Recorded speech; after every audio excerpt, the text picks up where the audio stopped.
The first raindrops hit the window pane like tiny accusations, each one a reminder of the secrets I was desperately trying to hide.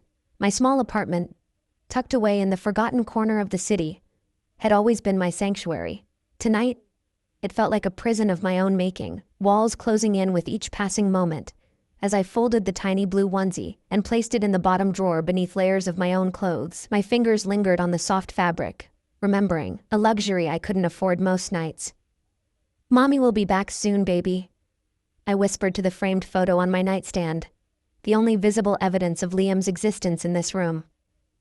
My beautiful boy with his father's eyes, currently sleeping peacefully at my sister's house across town. It had been our arrangement for 6 months now. Liam stayed with her during my night shifts at the Pearl, the city's most exclusive restaurant, the one place that paid enough to keep us afloat. The one place that had brought him into my life. I applied another coat of mascara, hands trembling slightly as I prepared for my shift. The reflection staring back showed a woman I barely recognized anymore. Hollow cheeks despite careful makeup, dark circles camouflaged beneath concealer, eyes that held too many secrets. At 24, I looked 10 years older, worn down by single motherhood and endless double shifts. The clock on my bedside table showed 5:47 p.m. 13 minutes to catch the bus that would take me downtown. 13 minutes to lock away any evidence of Liam's existence in this apartment. 13 minutes before I stepped back into the lie I'd been living for 3 months now. The lie that had kept us safe. The lie that had put food on our table. The lie that would destroy everything if he ever discovered the truth. With practiced movements, I checked Liam's drawer once more, making sure nothing was visible. I swept my gaze across the apartment. No toys in sight, no baby bottles, no telltale signs of the life I was hiding. The only thing I couldn't bring myself to hide was that single photo. But from its angle on the nightstand, it only showed Liam's face, not his age. Anyone seeing it might assume he was a younger brother or a nephew. That's what I'd let him believe after all. I grabbed my coat and purse, locking the door behind me as I stepped into the drizzling evening. The cold air bit at my exposed skin, but I welcomed the sting. It kept me alert, focused, reminded me what was at stake. The bus ride downtown passed in a blur of neon-lit streets and faceless passengers. My mind wandered to the events that had brought me here, to this precarious balance between survival and catastrophe. It had started innocently enough, a new job at an upscale restaurant after months of desperate searching. The Pearl catered to the elite of the city. Politicians, celebrities, and others whose wealth demanded discretion and excellence. The pay was better than anything I could have hoped for. Enough to finally start saving for Liam's future after his father disappeared with our meager savings, leaving nothing but mounting bills and a 3-month-old baby. Then came that fateful night 3 months ago when he first walked in. I recognized him immediately, of course. Everyone in the city knew Dominic Vega, even if they pretended not to. His name was whispered with equal parts fear and fascination.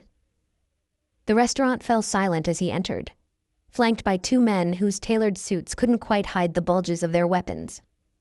I watched from behind the bar as the manager personally escorted them to the private dining area, his usual composure cracking under the weight of Vega's presence. I was assigned to their table that night. A coincidence that would alter the course of my life. "Just the specials, and the 82 Bordeaux," he had said without looking up from his phone, voice low and measured. I remembered the slight accent that colored his words, how his fingers moved across the screen with precise, controlled movements. I had nodded, turning to leave, when his hand caught my wrist. "Your name?" he said, finally looking up. I froze, feeling the eyes of his companions on me, assessing, calculating. "Emma," I had whispered, the lie slipping out before I could think. My real name, Sophia, suddenly seemed too personal to share with him. "Emma," he repeated, as if testing how it felt on his tongue. His eyes, dark and penetrating, held mine for a beat too long. "Bring another glass." That was the beginning.